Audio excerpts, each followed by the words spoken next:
જગન્નાથપુરી ધામ, અયોધ્યા પણ પુરી ગણાય, દ્વારિકા પુરી ગણાય, કાશી પણ પુરી ગણાય, મથુરાને પણ પુરી ગણે છે. આ સપ્તપુરી એમાંનું આ મહાપ્રસિદ્ધ શ્રી જગન્નાથ ધામ, આપણે જગન્નાથ બોલીએ અને કૃષ્ણ બલરામ અને સુભદ્રાજી આપણા નજર સમક્ષ આવી જાય એવું તમામ હિન્દુઓનું આ આદરણીય સ્થાન છે. એમાં પણ ચૈતન્ય મહાપ્રભુ અહીંયા ઘણો વખત રહેલા અને ગૌડીય સંપ્રદાયનો પણ મુખ્ય આધાર ભજન છે, જે ઇસ્કોનની બ્રાન્ચ ગણાય છે. પણ ભજન એ બહુ મોટી વસ્તુ છે અને ભજન કરવાથી આપણા જે દોષો છે એનું વજન ઘટે છે. શરીર તો છે પણ આપણા આંતરિક જે સ્વભાવ પ્રકૃતિ છે એનું વજન ઘટે, એ ભજનનો મહિમા છે. ગુણાતીત સાંઈ પોતે પણ કહે છે કે જાણે અજાણે પણ 2-5 વાર સ્વામિનારાયણનું નામ બોલશે એનું આપણે કલ્યાણ કરવું પડશે, જાણે અજાણે. એટલા માટે તુલસીદાસે પણ લખ્યું છે કે બિબસહુ જાસુ રામ નામ કહી. બિબસુ એટલે વિવશ થઈને, કંટાળીને, પરાણે, બળજબરીએ પણ કોઈ રામ નામ બોલે તો આજે ભવસાગર દરિયા જેટલો, સાગર એટલે દરિયો, આખા વિશ્વમાં 71% સાગરે એટલે સાગર ગણો, નદી ગણો, એની જગ્યા છે. 29%માં 197 દેશ છે. એમાં કેટલા ચેરાપુંજી ને કોંગો અને એમેઝોનના જંગલ, એમેઝોનનું જંગલ એટલે વિશ્વના તમામ ઝાડપાન છે એનું 30% તો ફક્ત એમેઝોનમાં છે. વિશ્વનું ફેફસા ગણ્યા વર્લ્ડના, કારણ કે પોતે અંગારવાયુ લઈને પ્રાણવાયુ આપે.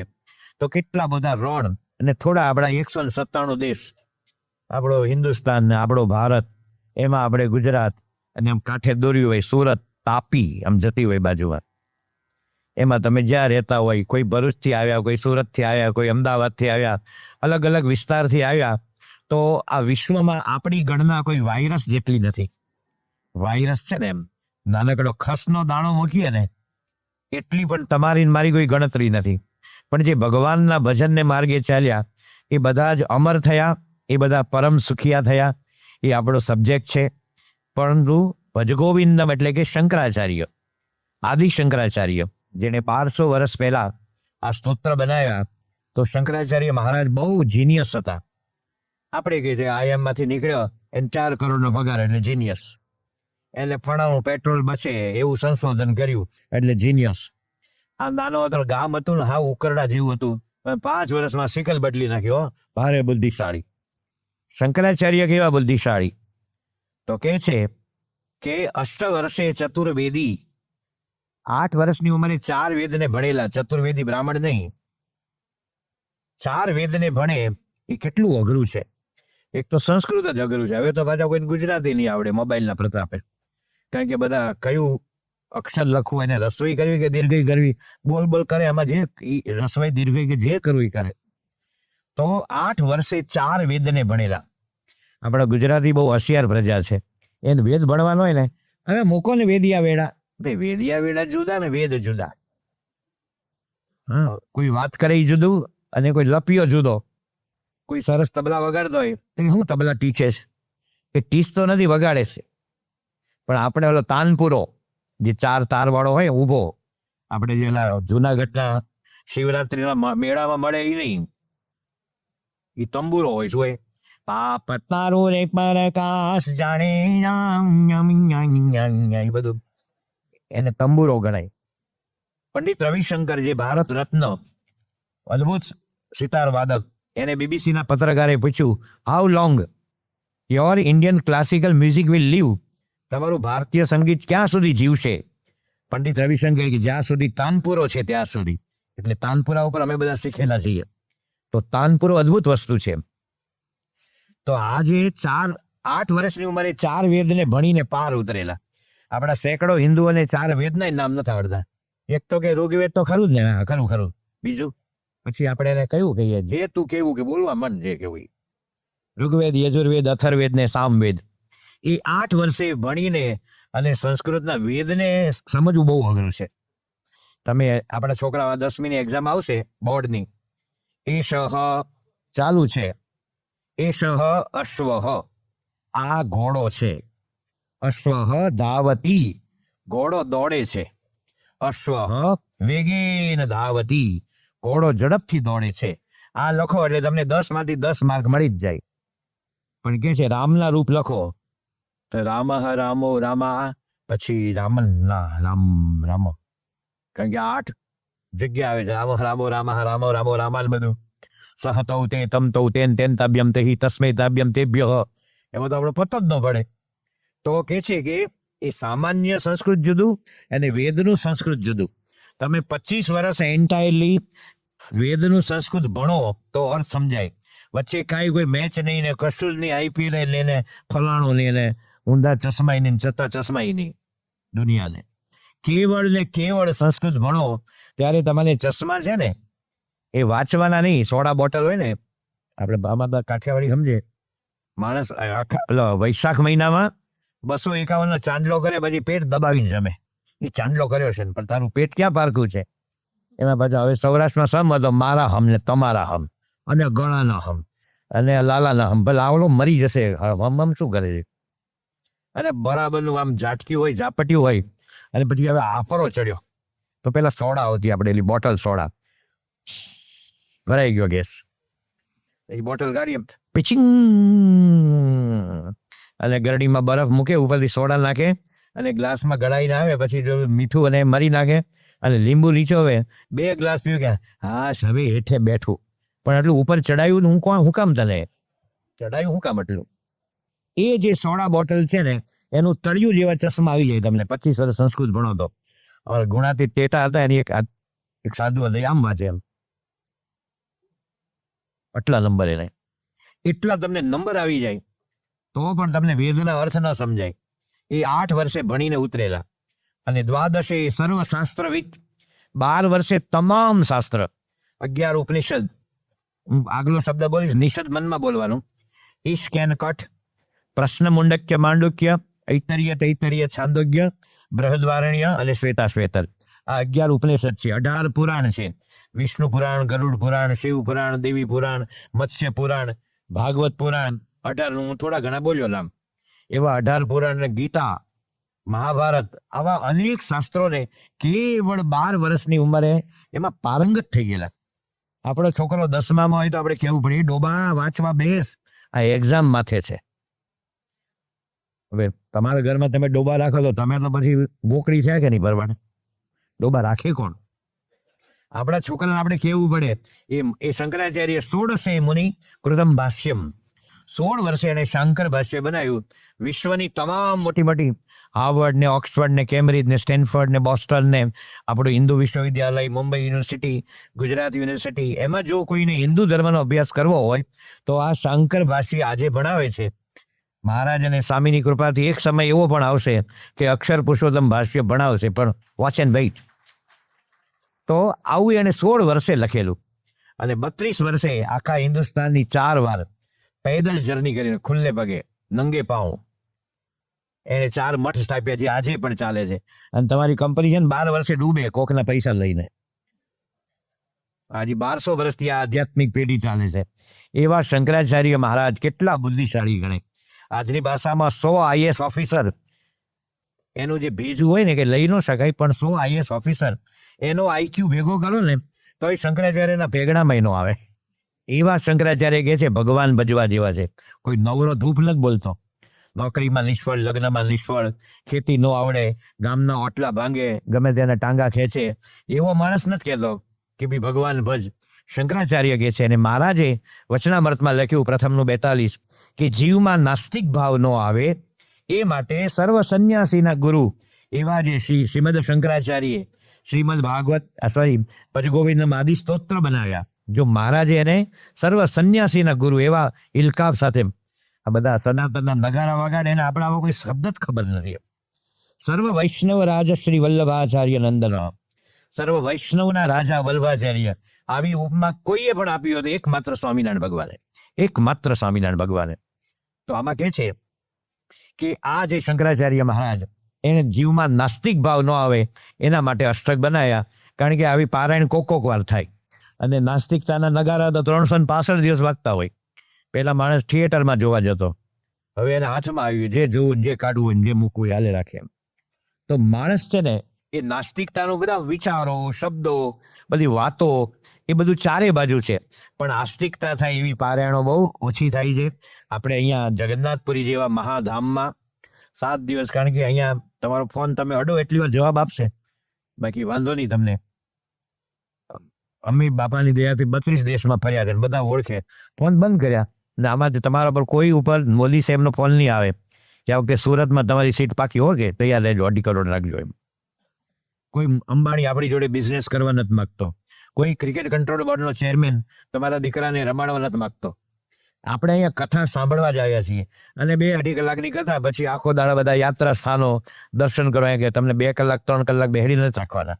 તો આવું 7 દિવસનું પારાયણ ભજ ગોવિંદમના આપણે શ્લોકોથી શરૂ કરીએ છીએ. ભજ ગોવિંદમ ભજ ગોવિંદમ ગોવિંદમ ભજ મૂઢ મતે જાવીશ. કારણ કે શંકરાચાર્ય મહારાજ આટલા વિદ્વાન હોવા છતાં બહુ સરળ ભાષામાં સંસ્કૃત બનાવ્યા છે. અઘરું વડે વિદ્વાન હોય એને સરળ શબ્દોને શોધવા, એને મૂકવા, એનો વિનિયોગ કરવો મુશ્કેલ હોય છે. તો શંકરાચાર્ય કહે છે કે ભજ ગોવિંદમ, ભગવાનનું ભજન કર. આપણા ઈષ્ટદેવ ભગવાન સ્વામિનારાયણ છે. આપણે સ્વામિનારાયણ મંત્ર બોલીએ, કોઈ ઓમ નમઃ શિવાય બોલે, કોઈ સીતારામ બોલે, રાધા કૃષ્ણ બોલે, જય જગન્નાથ ધામ. પરંતુ આપણે તો મહારાજે મંત્ર આપેલો છે, પણ અહીંયા શંકરાચાર્ય કોમન કે છે. એક સંસ્કૃતમાં એક લયકારી આવે, મધુરતા આવે, એટલે શબ્દ સિલેક્ટ કરવાનો હોય. અહીંયા ભજન નરસિંહ ભગવાનમ તો તાલ તૂટે ફૂટે, કારણ કે હંમેશા એ લોકોનું મીટર હોય. મીટર એટલે કપડાનું નહીં, કાવ્યનું શ્લોકનું મીટર હોય. અનુષ્ટુપ છંદ જુદો. આપણે બોલીએ કે વામે યસ્ય સ્થિતા રાધા શ્રીશ્ચ યસ્યાસ્તિ વક્ષસી વૃંદાવનમ વિહારમ દમ શ્રી કૃષ્ણમ હૃદિ ચિંતયે. આ અનુષ્ટુપ છે. આપણે શાર્દુલ વિકૃત છે. હિમત સદગુણશાલિનમ જીદ જીદ, એ શાર્દુલ વિકૃત છે. વસંતિલકા વૃત છે. શ્રી વાસુદેવ વિમલામ રતનામ વાસમ ઉપજાતિ વૃત્ત છે. એશામ ન વિદ્યાન, એ છે આખો ઉપજાતિ ગણાય. એમ આયા શંકરાચાર્ય મહારાજ અનુષ્ટુપ છંદમાં સરળ ભાષામાં કહે છે કે ભગવાન ભજ. કેમ કહેતા હશે? સમજાયું છે ને? એ બધે ફર્યા 4 વખત, ત્યારે જોયું કે માણસ કેવો નકામો સમય કાઢતો હોય છે, કોઈ અર્થ વિનાનો. બસ એમ પાંડુરંગ દાદાજી કહેતા કે મગનભાઈ સોમવારે જન્મ્યા, મંગળવારે ભણવા બેઠા, બુધવારે ગ્રેજ્યુએટ થયા, ગુરુવારે લગ્ન કરાવ્યા, શુક્રવારે દીકરા દીકરી થયા, શનિવારે માંદા પડ્યા, રવિવારે મરી ગયા. એમ જન્મે, મોટો થાય, ભણે ગણે, માંદો પડે મરી જાય, એ તો ક્રમ છે. પરંતુ ભગવાન ભજવા, ગુણાતીત સ્વામી કહે છે કે બીજું બધું ભગવાન કરી આપે, પણ ભજન કરવું અને નિયમ પાળવા આ 2 કોઈને ન કરી આપે. તે જો પોતે કરે તો થાય, બાકી કઈ નહીં. એને સીધું આમ ખંખેરીને આપણે કહીએ ને, સોય ઝાટકીને વાત કરી દીધી કે ભજન આપણે કરવું પડે, એમાં બીજો કોઈ ન કરાવે. તો અહીંયા કહે છે કે ભજનનો આવો વિશેષ મહિમા છે, અને એ ભજન કરવું એમાં આપણા હૃદયને પરમ પ્રસન્નતા અનુભવાય છે. પરમ પ્રસન્નતા, જેને આપણે કહીએ ને બ્લિસનેસ, જોયફુલ નહીં. શ્રીખંડ જમો, ગોટા જમો, ભજીયા જમો તો તમે મજા આવ્યો, પણ અંદરનો જે આનંદ, ઇનર પીસ, એ ભગવાનના ભજનથી થાય છે. એવા ભગવાનના ભજનનો મોટો મહિમા છે. સાંભળીએ પ્રેમાનંદ સ્વામીનું એક ભજન. હમ તો એક સહજાનંદ, સહજાનંદ ગાવે, અમારે મન સ્વામિનારાયણ દુસરો ન ભાવે.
ભજગોવિંદમ પારાયણ સંગીતમય છે, કારણ કે શ્લોકો પણ સંગીતમય છે. એટલે એની વચ્ચે સીધામ જેમ પ્રવચનના એક પછી એક સબ્જેક્ટ ને બધા કોટેશન આવે એવી આ કથા નથી. પ્રમુખ સાંઈ મહારાજે મને 35 વર્ષ પહેલા કીધેલું કે તમને ભગવાને કંઠ આપ્યો, આમ તો ગુરુ જ આપે આપણને, તો તમારે કથામાં સંકીર્તન કરવું. આગા યજ્ઞેશ્વર સ્વામી કરે છે ને એક પ્રસંગ, કે એ પ્રસંગને વધારે આપણે સ્પષ્ટ સમજીએ એને રૂપ એક ભજન ગવાય, અને એમ વાત કરતા કરતા પછી હરિભક્તને સમજાય, એને સંકીર્તન કીધું છે. તો સ્વામીની આજ્ઞા છે અને સૌને આનંદ આવે, કારણ કે આ તમારા ગામમાં પારણ ઊભી કરવી હોય તો આપણે કહે ને સોમવતી અમાસ ભેગી થઈ અઘરી છે. એમ અત્યારે તમે જે આ બધા સંગીતકારોને સાંભળો છો એ બધાની કોઈ જોડે રિહર્સલ ન કરી શકું, કારણ કે મારે પણ ઉંમરનો પ્રભાવ હોય. 2 કલાક રિહર્સલ કરું, 2 કલાક ગાઉં, એ મારું ગળું હવે મને ના પાડે છે, એ હું સમજી શકું છું. એમ તો સીધું આપણે ઈશારાથી જ સમજી જાય આ બધા રાગ રાગીણી છે. આપણે જેમ લગ્નમાં બધા ડિસ્કો આમ જે કરે ધગડ ધગડ એ નથી. આ એમાં સરસ મજાનો તાલ હોય, સુર હોય, સાઈડ રિધમ હોય. કાલથી આપણે દેવાંગ પણ ઢોલક ઉપર વગાડશે. આજે પહેલો દિવસ છે, કારણ કે આપણી ગુજરાતની છાપ એવી છે. એટલે અમે એમાં મહારાષ્ટ્રમાં પૂનામાં આરાધના હતી ને, એ લોકો એવું સમજે કે ગુજરાતી શું ગાતા હશે, એટલે કે ગુજરાતી એટલે ગરબા એમ, હાલને બેરો જઈએ રોડે નોર, એ જાણે ગુજરાતીની છાપ જ આવી જાય. અમે બધા મુંબઈથી બધા કલાકાર આવેલા, એને સમજાયું આમ તેમ, પણ આપણી ઇમ્પ્રેશન કલા ખાતે બહુ સારી નથી એમ ગુજરાતીની.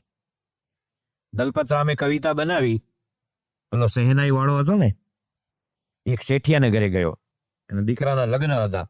તે બપોરે બિચારા ગલોફા ફુલાવીને સહેનાઈ વગાડવા તમારા ફેફસા મજબૂત જોવે. તમે શરાબ ને દારૂથી દૂર હોય ને તો જ તમારા ફેફસા મજબૂત રહે, બાકી ભૂખ્ખા બોલી જવું છે.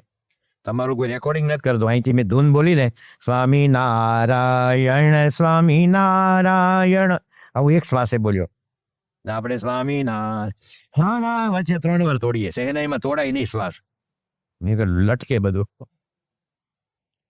અટલ બિહારી વાજપેયી વડાપ્રધાન હતા, અને દિલ્હીમાં તમામ વિશ્વના જેટલા દેશોમાં હિન્દુઓ છે એ વેસ્ટ ઇન્ડિઝ હોય, ટ્રિનિડાદ હોય, જાવા, બર્મા, સુમાત્રા, દુનિયાભરના ઇન્ડિયન્સને ભેગા કરેલા. એમાં બિસ્મિલ્લા ખાને 82 વર્ષની ઉંમરે 20 મિનિટ સહેનાઈ વાદન કરેલું. બધા સ્ટેન્ડિંગ ઓવેશન આપ્યું, ઉભા 82 વર્ષે આ ફૂક વાગે. આપણે હું ભાઈ ફૂક વગાડવાનો રહી. આપણે વાત જે કરતા હતા કે દલપતરા ઓલા શેઠિયાને ઘરે જઈ બપોરના રાગો બધા મુલતાની, ભીમપલાસ ને ગુર્જરી તોડી ને વૃંદાવની સારંગ ગલોફા ફોલાવીને ગાયું. તો ગુજરાતી બોલ્યો કે પોલું તો સૌ વગાડે, સાંભેલું વગાડ તો સાચો. પોલું છે માટે વાગે છે, સાંભેલું ન વાગે. વાગે ખરું, પણ ફેરવીને એક ભાઠામાં નાખ્યું હોય ને તો સારી પેટે વાગે. એમ ફ્લ્યુટ છે, એમાં પોલું છે માટે ફ્લ્યુટ વાગે છે. અને એમ જે લાકડા છે એને તો આપણે નવલા તેમાં ધિક્કત અને તૂટી જાય. હમણાં શિયાળો ગયો ને તાપણામાં કામ લાગે, પણ ફ્લ્યુટ હોય ને એને ઉપર એક પ્રોસેસ કરેલો છે. તો એને કીધું પોલું તો સૌ વગાડે, સાંભેલું વગાડ તો જાણો. એમ ગુજરાતીમાં રસિક પ્રજાપતિ, રસિક પટેલ ને રસિક સિંધા, રસિક શાહ ને રસિક ત્રિવેદી અને રસિક પંચાલ ને ભરત પંચાલ ને બધા રસિક નામ ઘણા બધા મળે, પણ અંદરથી અરસિક હોય. અંદર કોઈ કલા જોડે લેવા દેવા જ નહીં. ઓલો સરસ એમ સવારે રિયાઝ કરતા, આ સવારે ઉઠીને તો ભેંકડો તાણે, ભાઈ ભેંકડો નહીં તારતા પૈસા. રિયાઝ કરે છે નહીં, જરૂરી હોય છે, તેને કોઈનો રસ જ નહીં. એમ કોઈ સરસ ચિત્ર દોર્યું હોય, ઓલો હુસેન હતો ને, કેફ હુસેન, અને એને સારામાં સારું ચિત્ર દોર્યું હોય ને, એ હું લપેડો માર્યા છે, આ લપેડા માર્યાની કિંમત 2.5 કરોડ છે, અને તું લપેડા મારતા શીખી જાય તો તારે બધું હીરા બીરા બેરિંગનો ધંધો બંધ થઈ જાય. લપેડા જ મારી રાખ. લપેડો ક્યારે ક્યાં મારો ને કેવી રીતે મારવો એના પૈસા છે ને. તો આપણે કલા, સારું પુસ્તક હોય ને, જરાક વચનામૃતમાં પ્રથમનું 7મું આવ્યું, અન્વય વ્યતિકરણ, બહુ અઘરું છે ને, કે જોવે તારે વાંચીને તારે અર્થ સમજવાનો, બીજો થોડો સમજાવવાનો. એ પુસ્તક બંધ કરી દે. અઘરું કાંઈ નહીં, ક્યાં શોર્ટકટ છે ને કેવી રીતે જલ્દી પતે, એના સિવાય કોઈને રસ નહીં. એમ તો બંગાળમાં કોઈ રસિક બેનર્જી નહીં, રસિક ચેટર્જી નહીં,